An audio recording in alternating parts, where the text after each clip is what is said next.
Well, thank you guys. Thank you everyone for coming out. First, thank you to the sustainability department here at Metro for hosting this and being so gracious and pulling this together. And also one of our partners who is not visible but was instrumental in this is the county sustainability department has been our partner for 3 years now, pulling together these co-ops. So want to thank them too. So my name's Tristan. I am the brand new Ohio program director. Am I talking into the machine? No, you're doing fine. You're Okay, doing great. great. I'm just going to get this out of your way. So I will be your point of contact moving forward in the state. We are kind of blessed today to have somebody from West Virginia, all the way up from West Virginia, Autumn, who's been doing this for many years, and she's fantastic. We had a presentation in Lakewood yesterday. We had tons of people show up. We had a lot of sign-ups. So the goal here is to get you guys informed on what solar is all about, what the co-ops are all about, the technology. And at the end of it, we're going to make an ask of you. If you want to be part of this co-op, it's still open through the end of the month. Actually, the end of September. End of September or end of August? Okay, end of August. So we'll make an ask that if you have the information, if you want to go solar, we'd love for you to join the co-op. There's no commitment in joining the co-op, and Autumn's going to get more into that. But so I guess without further ado, I'll go ahead and bring up Autumn. You can jump right in. So thank you guys, and you can grab my cards here at the table if you want to take those with you. Thanks, Kristen. Thanks for spending your lunch hour with us today, and we are really excited to have Tristan on board. This is his third week as our new Ohio program director, and he's just off to the races, off to a great start. And my name's Autumn Long. I'm the regional program director for Solar United Neighbors. I am based in West Virginia, and I'm overseeing programs in Ohio, Pennsylvania, and Indiana as well. So just to give you all a little background information about who we are and what we do, I'm going to try and advance the slides here. There we go. So we are a nonprofit organization, Solar United Neighbors. We are dedicated to helping people go solar, educating about solar, and advocating for solar. We got started back in 2007 when our founder, a woman named Anya Schoolman, who's still our executive director today, she got kind of railroaded into going solar by her preteen son and his buddy, who went to see Inconvenient Truth and decided they really needed to get involved in climate change action, and they wanted to go solar on her home. So she agreed that sounded like a great idea, but it took a lot of self-education and research to understand what it meant to go solar, how it works, what it would cost, and she decided to get her neighbors involved in that process. And her son and his buddy flyered the neighborhood, got about 50 people interested in going solar together in a bulk purchase program, or as a buying club, and they formed what became the very first local solar co-op in her neighborhood of Mount Washington in DC, or Mount Pleasant, excuse me. So from there, this concept of local bulk purchase programs for solar really took off. Folks started asking her about it. How did you do this in your neighborhood? We want to do this in our neighborhood. And so that is how Solar United Neighbors got started. So from that sort of organic local start, we've grown into an organization with 12 on-the-ground state programs plus DC. And we are expanding all the time. And our goal is really to help local communities go solar, get educated about it, and advocate for pro-solar policies. There's a couple different ways that we do that. And what we're here to talk about today is the local solar co-op, the Cuyahoga County Solar Co-op, which is ongoing now, open for new members through September 1st. And so we're nearing the end of that process, and I'll explain a little bit more about what that process looks like a little bit later. We also do have a membership program, so individuals can become members of Solar United Neighbors and get individualized consulting services to go solar on your own outside a co-op process. So if you have friends or family somewhere where we don't have active local solar co-ops, we can still assist them on a case-by-case basis. And the solar co-ops come with a free one-year membership to Solar United Neighbors. There's no cost to join our co-ops, and there's no obligation. As I said, we're a nonprofit, so we're not here to sell you anything. We're just here to help you understand your options. So because we have a pretty limited time today, I'm going to quickly go through the basics of solar technology so we're all on the same page about what we're talking about, what it looks like, and what I mean when I say let's go solar. And then we'll talk about our co-op process, and we'll talk about financing, which is something everyone wants to know the answers to. How much does it cost? How's it going to save me money? What's the payoff? So, solar technology 101. This is a solar panel. It's a small solar panel. A full-size solar panel is about 3 by 5 feet, weighs about 50 pounds, and each cell within this module actually converts sunlight into electricity. So that is called photovoltaic technology, sunlight to electricity, or PV for short. So that's the type of solar we're talking about when we talk about solar, PV technology. And the modules consist of the solar cells, and they're encapsulated in tempered glass and steel or aluminum framing. They're very sturdy pieces of equipment.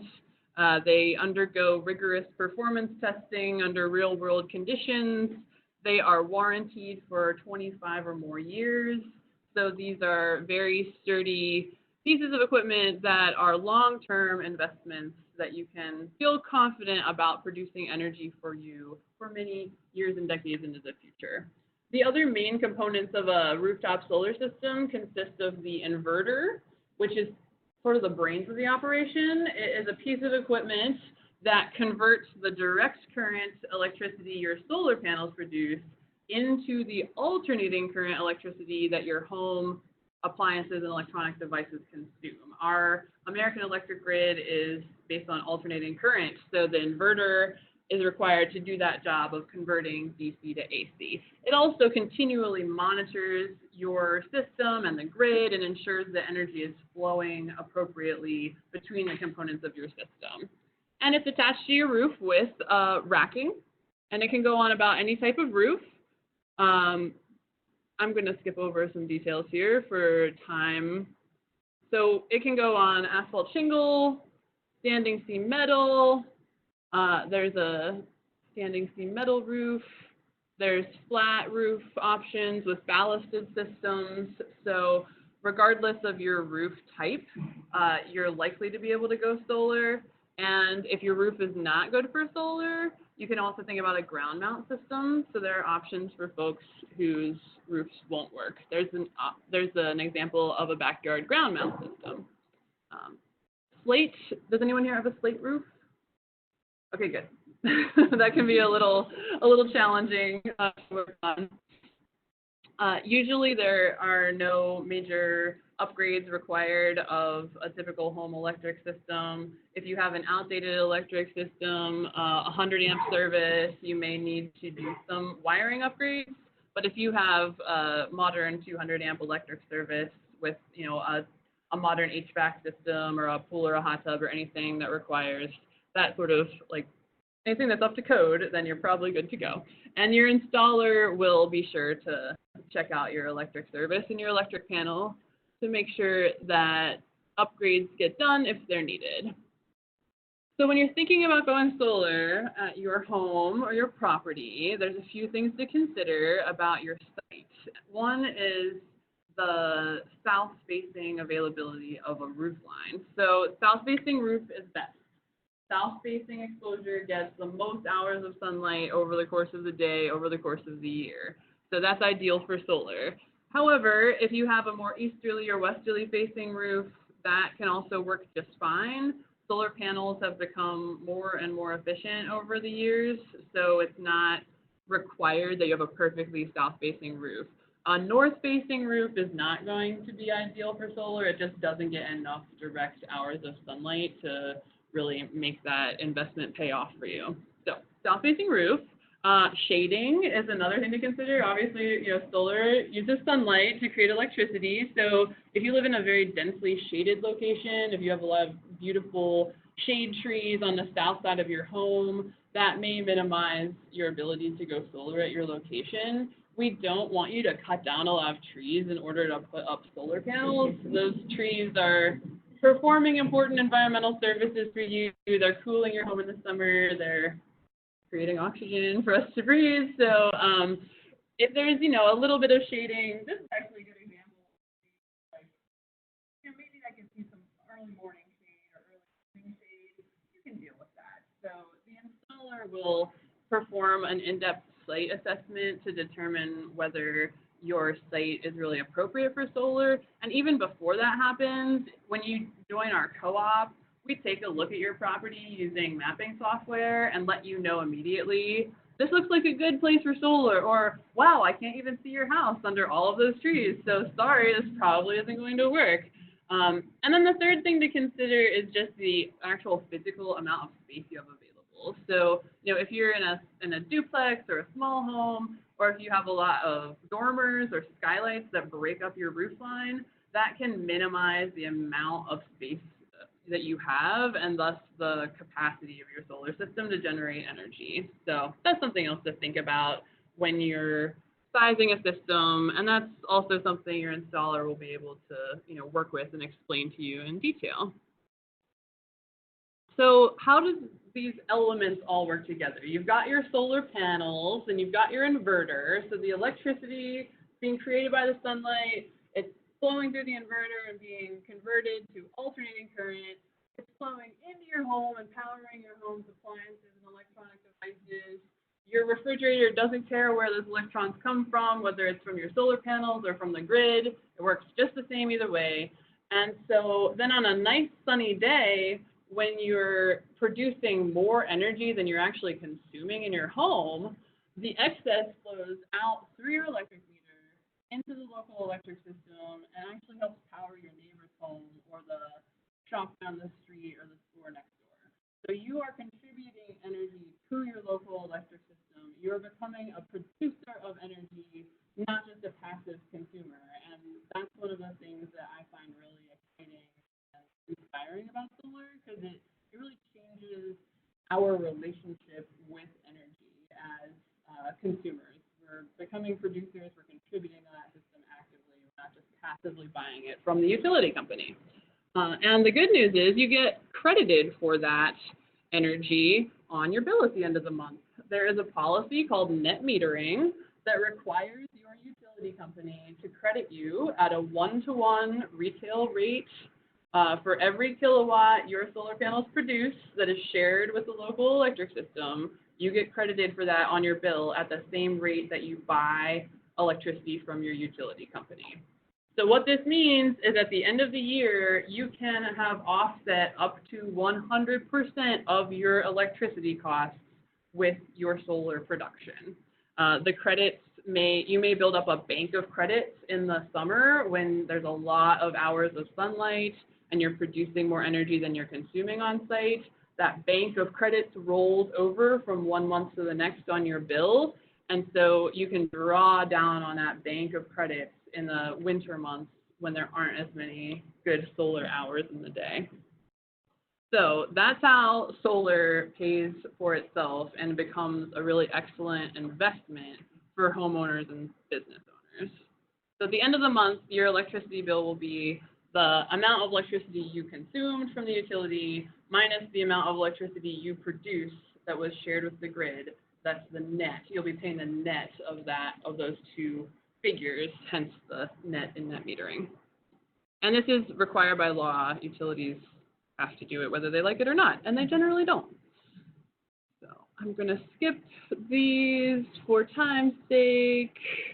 And one important thing to note is that solar panels produce power, but they do not store power.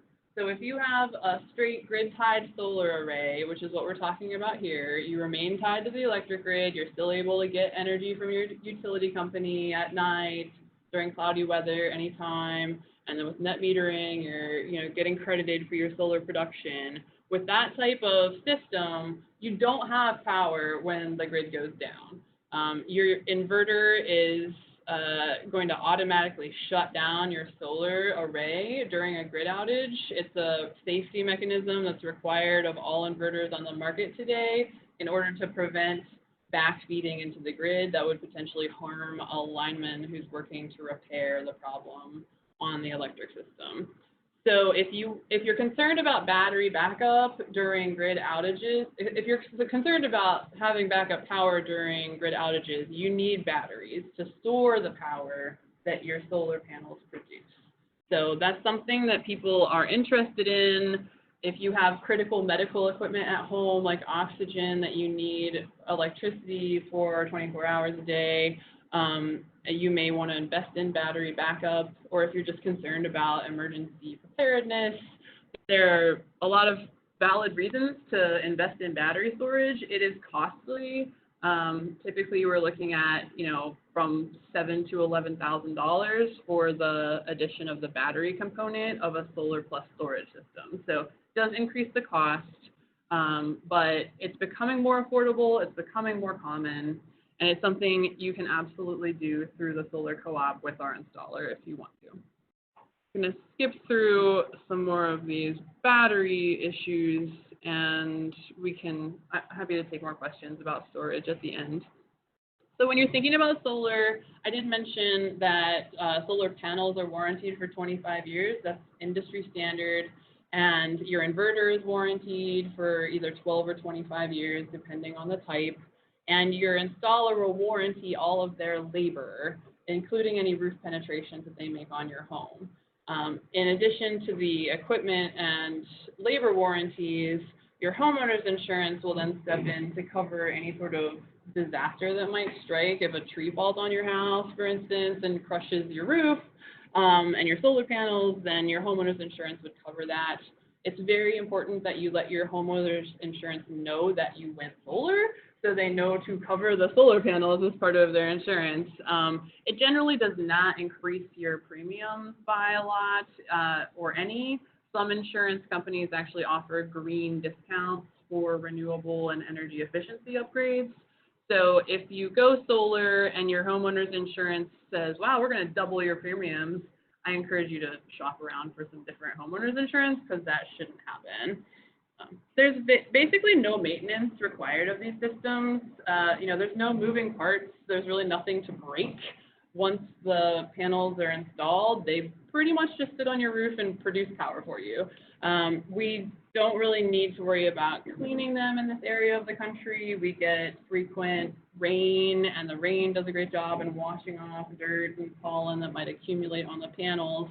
So they're a pretty low to no maintenance long-term investment.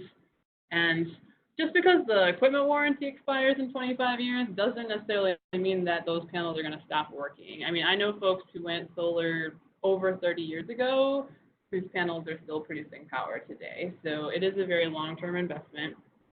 If you live in a homeowners association neighborhood, there may or may not be restrictions on where you can place the solar panels on your home, facing the street, setbacks from the street, etc.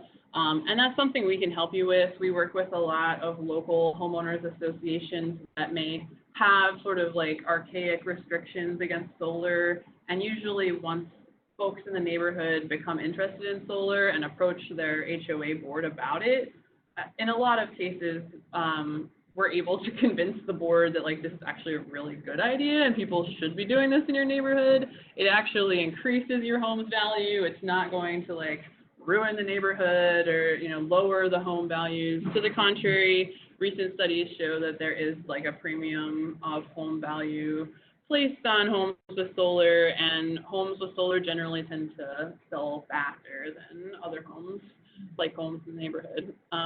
Similarly, if you live in a historic district, there's an extra step of permitting that you would need to go through to get approval from your historic board. And again, there could be restrictions on the placement of the panels, but we work with a lot of folks who live in historic districts, and it's generally not a make or break for solar. So that's a very quick and dirty overview of solar technology and what you can expect with solar. Quickly, the solar co-op process is really what we're hoping that you'll be interested in becoming a part of here. And everyone has hopefully a handout from up front here. And thank you. So this kind of walks you through the process, which you're here to learn about solar, step one. But then if you want to actually sign up to join the co-op, and I hope some of you will, you can fill out one of the paper forms that's available here today and leave them with Tristan or me. Be sure to sign the back of the form as well as fill out the front. And then we'll import that into our system, review your roof, and get you looped into the co-op right away. You can also go to the website listed on this handout, solarunitedneighbors.org/Cuyahoga, and fill out the online form that way. But if you do that, you have to promise me that you'll actually do it and not forget, because that often happens. People say, oh, I'll fill out the online form, and then, like, I never hear from them again. So that's why we have the paper form, so I can capture you right here. If you want to go for it, go for it. So this co-op has already selected an installer, and so you understand how that process works. Once we get to a critical mass of co-op members, which is generally about 30 as a minimum of qualified members, then we issue a request for proposals to area solar installers. We send out a notification. It's an open competitive bidding process, and installers respond to a detailed bid spreadsheet that we ask them to answer a series of questions. We ask them for, of course, the pricing that they're going to be offering, the equipment details, their warranties. You know, we call their references, we check the spec sheets. We do a lot of due diligence to ensure that the bidders are offering good quality equipment at good prices and are good, reputable companies that we feel comfortable, you know, offering our co-op members relationships with. So once we have received the bids, then we gather a group of co-op members who volunteer to serve as a selection committee to review all the bids we've received. And those selection committee members select a single installer to service everyone in the group. So we try and make this process as democratic and locally controlled as possible. We're there to serve as, you know, to give you technical advice and to mediate the process, but it's the local co-op members to choose the installer to service them and their fellow members. In the case of this co-op, the installer was selected last month, and Better Together Solar, which is based here in Cleveland, is doing all the installs for the co-op. So everyone gets the same base pricing. It's very competitive pricing. We generally see about a 10 to 20% discount off of what you would get just by approaching installers on your own on the retail market. So you do get that bulk purchase power, and we're also there to serve as a consumer advocate throughout the entire process. So if you have questions, if you have concerns, if you have problems, that's where we can step in and help you mediate with the installer or your utility company or your permitting or zoning regulatory board. So since this has already happened, if you join the co-op, then what will happen is we'll connect you to the installer. They'll reach out to you. They'll develop a preliminary performance review, set up a site visit to check out that everything will work, and then you'll have 30 days to review that proposal. And if you choose to sign a contract with them, that's an individual contract between you and the installer. There's no like group contract you have to sign. There's no fee associated with the co-op. So that's where we are in the process now. And once the installation occurs, which the installations themselves are very quick, usually only take a couple of days for a typical rooftop installation. After the installation is completed, there will be a third-party electrical inspection, and then the utility will switch out your meter to a bi-directional meter, which will allow you to get that net metering credit. They'll be tracking your production as well as your consumption. That can take a few weeks after your installation is completed, so there's sometimes a lag time between the installation being completed and that final utility interconnection. Utilities sometimes drag their feet a little bit because they don't really want you to do this. So that's another point at which, you know, if you feel that your utility is really being problematic about that interconnection, you can reach out to us and we can kind of like step in and play the bad cop if we need to. So once everybody is installed, then we wrap it up with a party, and we really want you to feel like you're a part of a group and like a movement, and a local movement of solar supporters and a national movement of solar supporters. That is what our ultimate goal is not only help you go solar, but to like mobilize you as an advocate and an activist and an outspoken supporter of solar. So we already talked about this, who picks the installer, moving right along. And we've got a couple of solar co-op members here who went solar last year with this co-op. So I'm going to turn it over to these folks and let them tell you about their experience going solar. Hi, everybody. I'm Jim Mysak. I'm a family physician here at Metro. I'm here with my wife, Marge. I'm a patient at Metro. And that's our house and our roof that you're looking at there. We went solar last year. Our solar system went live about in October of last year, so it's been active for several months. I think for us, we had talked about going solar for several years. We wanted to reduce our carbon footprint. That was a big motivation for us. But we were really intimidated by the process. We didn't really understand how solar worked. We didn't know how we would choose an installer because there are a lot of installers out there, and a lot of them are startups. So, how do you choose the right person? How do you know you're getting a fair price? How do you know the installer is going to be there, a year from now, 2 years from now, if you should run into a problem? So all those things kind of kept us from acting, even though we were interested.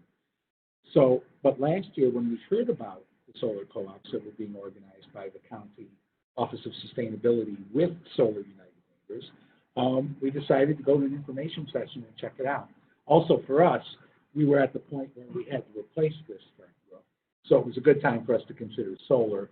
One of the things that they recommend is that if you need work on your roof, get the work done first before you put the solar on, because you don't want to pick up the solar panels in a couple of years to work on your roof. So I think for us it was a combination of needing to get this expensive flat roof fixed and the ability to actually engage in a process that gets you to having solar that really appealed to us. So we went to an information session last year just like this. We signed up. I actually participated in the selection process, which was fascinating, and signed a contract with the installer, had the installation done, and as Autumn mentioned, it was several weeks before Cleveland Public Power decided to give us a net meter. Like Autumn said, they're not really enthusiastic about you doing this, but eventually we got the net meter and we got hooked up, and we've been generating electrons ever since. So I think Autumn is going to get into some of the finances, in a minute. But just to give you a sense, one of our big interests was reducing our carbon footprint. It really was from a sort of ethical point of view of wanting to go solar. That's where it started for us. But it had to make some kind of economic sense because we needed to, really think about the cost because it's substantial. So a lot of our installer did a whole kind of analysis for us that looked at what's the cost of it, then what do we get back immediately in our taxes. There was the federal tax credit of currently it's 30%. So a third of that cost almost comes, you get back right away. And then, so we have, as you can see up here, we have 26 panels. I think it's kind of a typical kind of system. It's almost it's a 7.67 kilowatt system. We have an unusual building in that it's actually 3 apartment units. We could only install solar under Ohio law in with one of our meters and still get net metering. So most of our building is powered by that one meter, our whole downstairs big unit and all of our public. So that's a little bit, specific to our place. But they told us there would be about a 10 to 15 year payback. Our sense was we're planning to stay in our house for the next 10 to 15 years, so it kind of made sense. There's also some numbers that they gave us about, how much does it increase your home value and so on if you were to sell during that time that you had solar. But for us, it was really about we're going to stay here long enough, thinking about 10 to 15 years of payback before we really start to see all of our electricity that we generate is free by the time that payback happens. And if that's a 10 to 15 years, and this last 25 years, these panels, that started to just make sense if we could afford it in the meantime. So So we ended up getting the county help loan, and I don't know if someone's going to be here to talk about that, but the county has a reduced interest loan for home improvements, and we ended up applying for that and using that. So we have a 1.8% mortgage that is paying for this. So that's almost free money. And again, this is for Cuyahoga County. This is Cuyahoga County, right. And then the other thing that, and if we ever, if we have time or if anyone wants to see on the computer, I have our login. There is a whole monitoring system that goes with that inverter so that we can, check on our, exactly any minute of the day, and we are not obsessive about this at all, but there are people who are how much power you're producing and over a given day, over a given month or whatever. And that actually helped us to determine a problem in the spring where we were like, why is it a sunny day and our solar isn't working? And it turned out that the utility company was sending too much power to our house. The voltage was too high. And our solar company helped us to identify the problem and then intervene with the power company. And if you have Cleveland Public Power these days, we've had them for 27 years. We probably had 25 really good years, great years. And the last couple have been very challenging with PPP. But so then, looking at performance, they told us they gave us a whole grid of, what kind of expectation could we have about how much we would produce each month? Well, does that really pan out? So we haven't had a whole year of experience but I was just looking at like June and July, and they are very, very close. June came in almost exactly to what they had projected, and it was actually a very rainy month. July is coming in much higher per day, but it's been a very sunny month. So we're at the point now where we've got a negative utility bill, electric bill every month, and come this winter, we'll spend down that credit. But it really is true that all these things that Autumn has been saying about how it works, that it really works. And we just, one more affirmation of the co-op, we had a bunch of questions when we first started about how it would work with our application, how do we work with a roofer, how do we coordinate, and they're really helpful in sort of answering all those questions up front because, as Jim said, we felt like total neophytes in this both information and process to begin with. So we'll answer any questions at the end, but turn back to Autumn, right? Thank you so much. I appreciate that. It's always good to hear from real people who aren't me. I am a real person. I do have solar at my home too in West Virginia, and we have very similar net metering laws that work pretty much the same way as it does in Ohio. So I'm happy with my system as well, and it's awesome to not have to pay utility bills. It's great. So thanks for that. So I'm just going to end by discussing like the economics of solar and why it makes sense as an investment, regardless of all the other great reasons that you might have to go solar. It's also like a good way to save money and a great investment as a homeowner. Solar has a sort of like a hangover reputation of being like expensive and like a boutique thing for rich people only, but that's definitely not the case anymore. It's become much, much more affordable over the past decade and even the past several years. Even from when I went solar, now the costs have come down a lot. So it's really an excellent time to go solar. It's more affordable than it's ever been, and there's still that 30% federal tax credit off the entire cost of your project through the end of this year. So we're really running up against like the end of the line for folks to sign up and be ensured that you're going to get installed by the end of the year. I know Better Together is going to work as hard as they can to make sure everyone in this round of co-op is underway by the end of the year, and that's the requirement for the IRS, that your installation is underway by the end of 2019. Now, if that doesn't happen, if you decide you can't quite do this yet and you want to join our next round of co-op, which we'll be launching after this one closes, the federal tax credit steps down to 26% next year.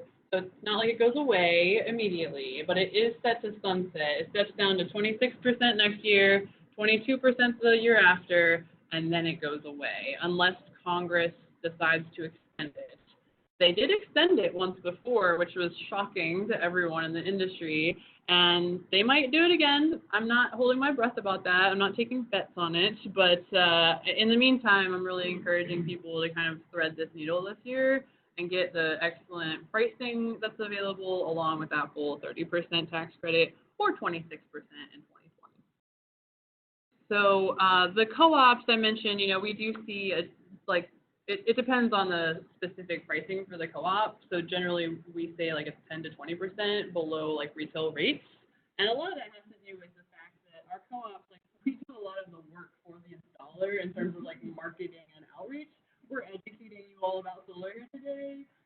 We're explaining to you what the process is and what to expect.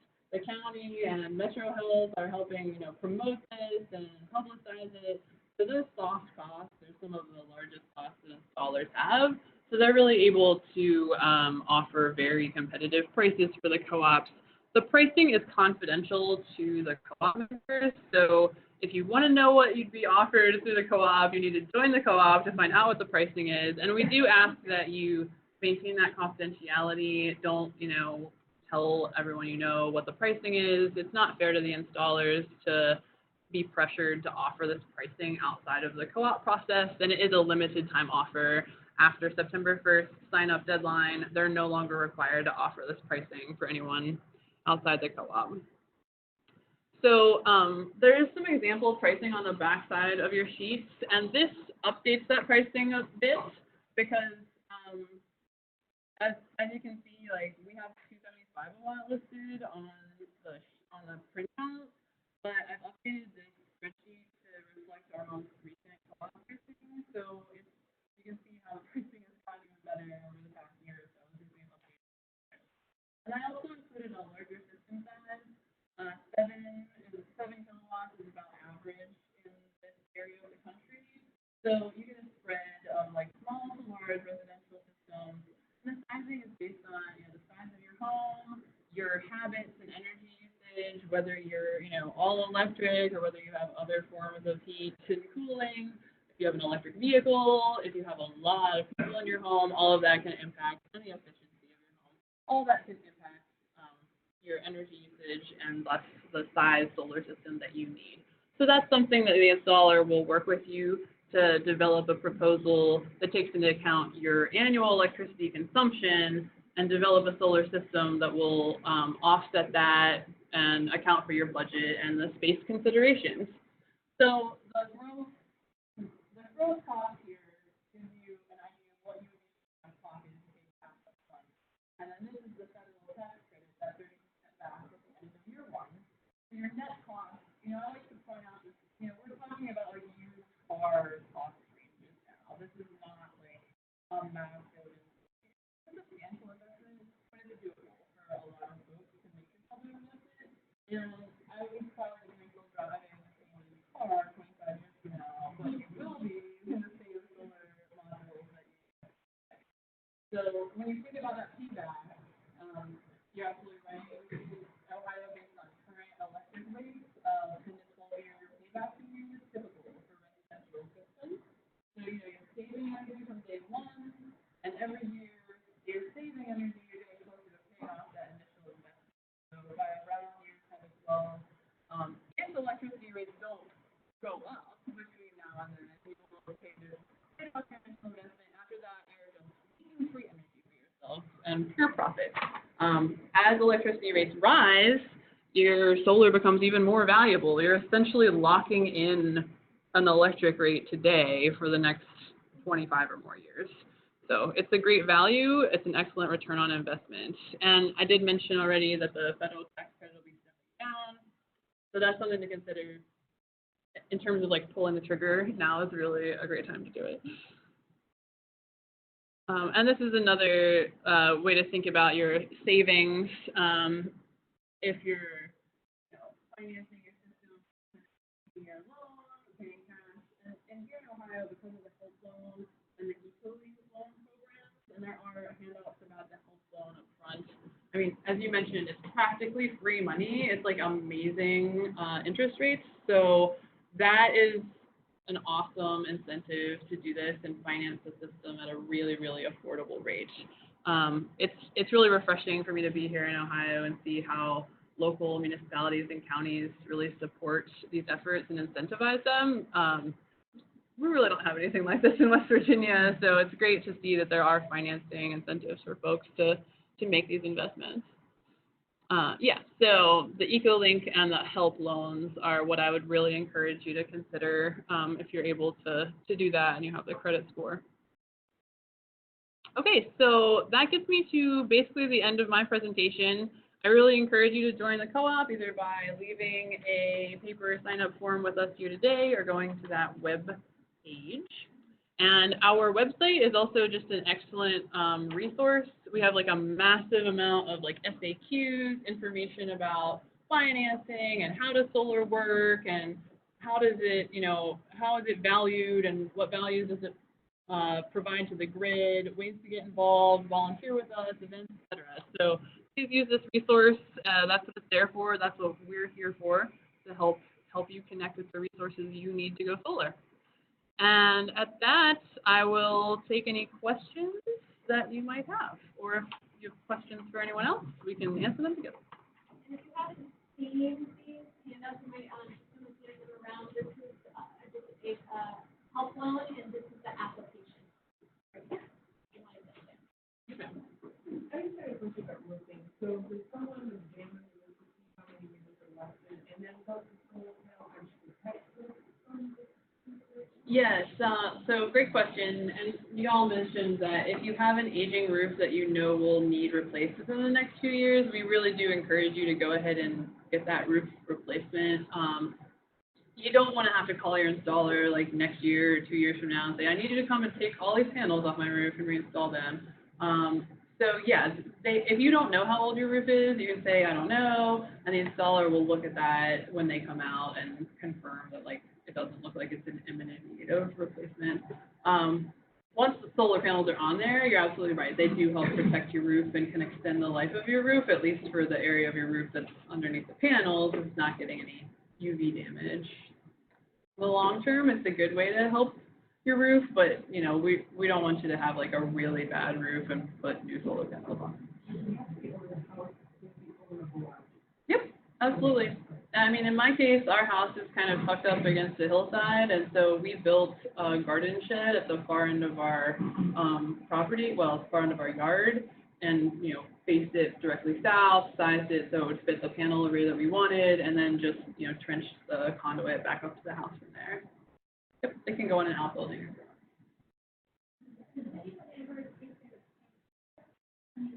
Yeah, you can. I mean, absolutely.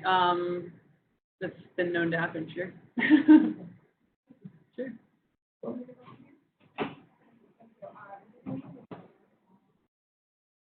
No, there's no noise affiliated with the solar production. The inverter, there's like a very low level sort of electronic hum associated with just the inverter's monitoring system. It's not, they're generally like either in your garage or basement or outside your house next to your meter, so it will be like next to your bed.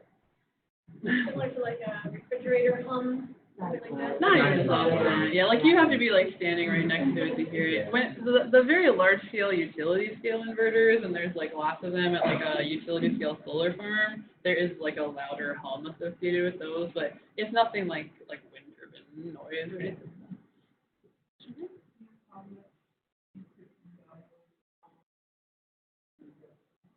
So generally, you're going to see an increase in value that's pretty much one-to-one to how much you paid for the system. So, if you invested $15,000 in the system, you'll see a similar increase in value for your home.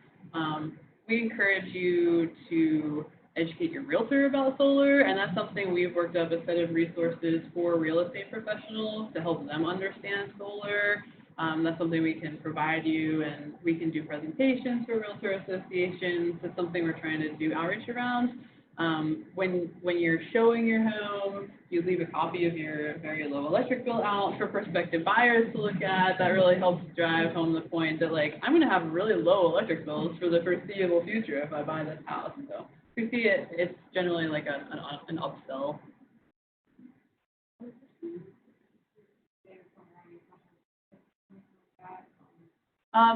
Your installer will pull the required permits from your local zoning authorities, generally just like a construction permit, just like you'd be doing any work on your home or roofing, and your installer takes care of all the permitting for you.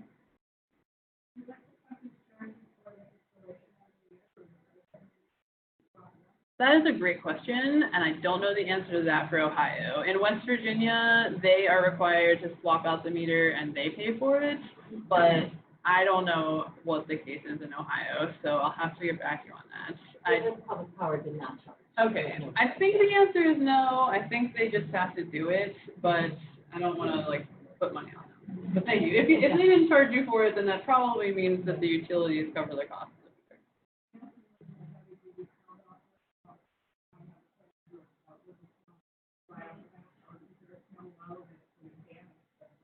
Right. So with snow, I mean, if your panels are covered with snow, they're not going to be producing power for you, but that's okay. And in my experience, and a lot of people's experience, the snow slides off the panels quicker than it does any other part of the roof because they're dark and slick.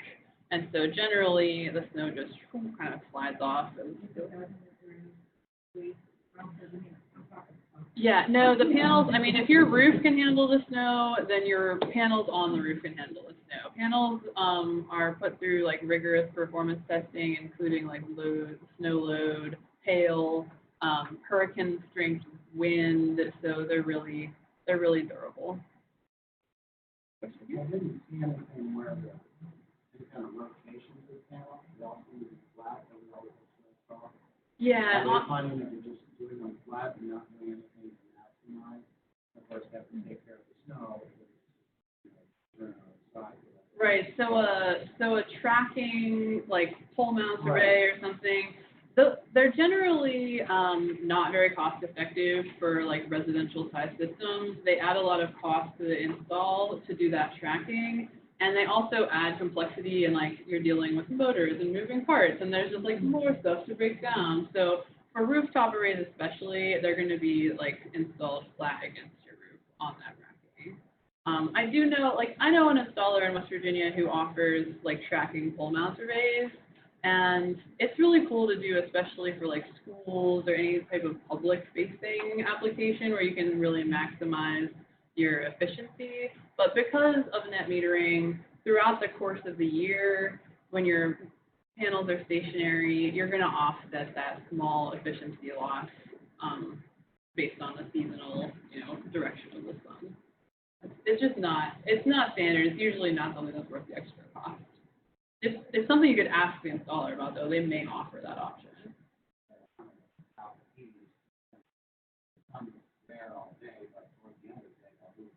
Right. Yeah, and especially if it's a roof mount, that's really not going to be an option for like a roof mount rack system. That would have to be on like on a ground mount pole that would be able to tilt.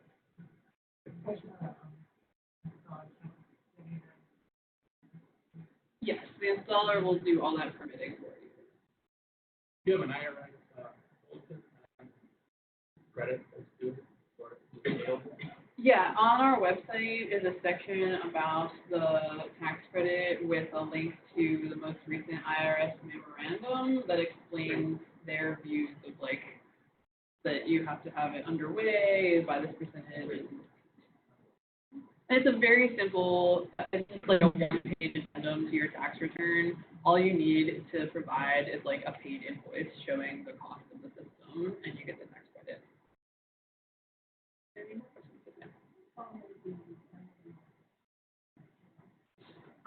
So a ground mount array, the panels are typically going to be like this far off the ground, so you can like mow underneath of them, and then they're generally stacked like too high. So the nice thing about a ground mount array is that they are more accessible, so you can like brush the snow off of them more easily. We really don't want you climbing around on your roof in the snow to like brush the snow off your panels.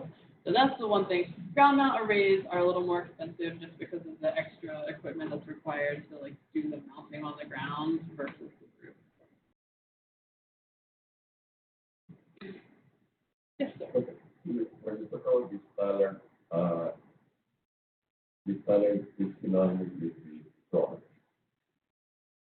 So the type of panels are going to be start with the co-op? So the installer that's selected will offer like a base panel or the base panel branded module that is the base price, and then they also offer a couple of different options for like higher efficiency and American-made panels. So there's like a standard suite of options that you can choose from within the co-op pricing. Does that answer your question? But what I mean is better to install in the market. Mm-hmm. So I presume the installer usually rate was one per item installer. So selecting an installer means selecting that brand. Yeah, so the installer, I mean, so the installer that's working with this co-op is offering Canadian solar modules. They offer Mission Solar as an American-made option, and also a high-efficiency module, and I can't remember the brand of that, and a specific type of inverter, which is like, there's pretty much like 2 inverter brands that dominate the market right now, so SolarEdge is what they're offering. So if there's specific brands that you want, you might be able to work with the installer about that, but they may not be able to offer the co-op pricing for brands outside the offering. Okay, well, thank you so much, Autumn and Tristan and Jim and Marge for being here and presenting today. Can we give them all a round of applause? Really appreciate it.